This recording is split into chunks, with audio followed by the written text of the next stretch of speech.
So I go to the NASD and we go through something called a pre-membership interview.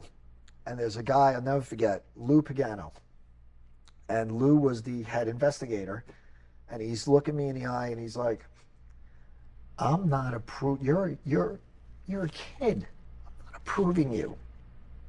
Like, I'm dead. So I'm talking to my attorney. I'm like, look, they said, look, they can't say no to you. What they can tell you is you can only have 4 or 5 employees. I'm like, I got 400 people. They're like, well, it's not going to happen. Yeah. So I said, Lou, where are you from? He's like, Staten Island. I'm like, oh, okay, I'm from Brooklyn. Trying to find common ground. Right. Got me nowhere. So I decide that I'm going to hire Lou Pagano from the NASD. Now, keep in mind, that was the NASD at the time. Now it's the equivalent to FINRA. So all I have to do is run into him on the Staten Island ferry.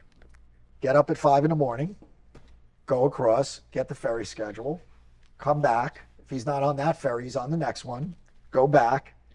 I do this for 2 weeks straight. Never run into him. And I'm getting up at 5. You know, I can't figure it out. So finally, I'm like, let me try the afternoon. He's a worker at, you know, for the government. He's probably leaves at 5 on the nose. Yep. So that was it. Safe I bet. get on the 5:15 Staten Island ferry, walk through the place. I find Lou Pagano. I'm like, oh, Mr. Pagano, I don't know if you remember me. I had my pre-membership interview. He's like, I remember you. I go, do you mind if I sit next to you? What a coincidence, huh? And I said, what do you make over at the NASD? He's like, that's a very bold question to ask. I'm like, yeah, it is. What do you make?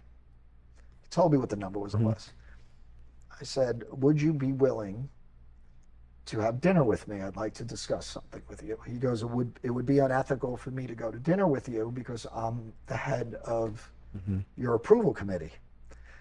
I'm like, okay. Do you want a job? I just came out and said it. And he took a pause. He didn't say no right away. I said, I would like to start this firm with you as my compliance director. He said, okay, I have a lot to think about. Here's my phone number. And he wound up coming over. And because he was the compliance director, he came through the pre-membership interview and he had all his contacts at FINRA. We got everything we want.